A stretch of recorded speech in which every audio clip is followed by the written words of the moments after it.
ડીસા તાલુકાના રામપુરા ગામના સરપંચને જિલ્લા વિકાસ અધિકારીએ સસ્પેન્ડ કર્યા।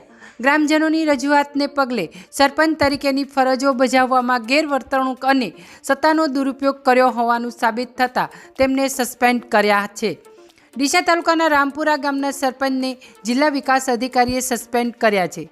ગત ડિસેમ્બર મહિનામાં સરપંચે મોટા પાયે દબાણો દૂર કરવાની કામગીરી શરૂ કરી હતી, પરંતુ સરપંચે પોતાના દબાણો દૂર કર્યા ન હતા, જેને લઈ ગ્રામજનોએ જિલ્લા વિકાસ અધિકારીને રજૂઆત કરી હતી।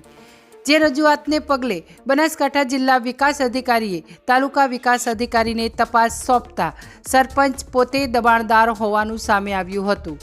સરપંચ ભીલડિયા ગણપતભાઈ વસ્તાજીએ સરકારી મિલકત પર દબાણ કર્યું હોવાનું સાબિત થયું હતું, તો અન્ય એક સરકારી મિલકત પર સરપંચે મોટી આકરણી બનાવી હતી। જે આકરણી બાદ સરપંચે સરકારી મિલકતની ખરીદ વેચાણ પણ કરી હતી।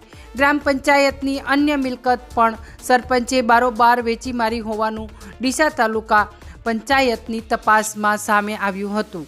ડીસા તાલુકા વિકાસ અધિકારીએ સોંપેલા અહેવાલ અને ગ્રામજનોને સાંભળ્યા બાદ જિલ્લા વિકાસ અધિકારી સ્વપ્નિલ ખરેએ રામપુરા ગામના સરપંચ ગણપતભાઈ વસ્તાજીને તાત્કાલિક પદથી દૂર કરવાનો હુકમ કર્યો હતો।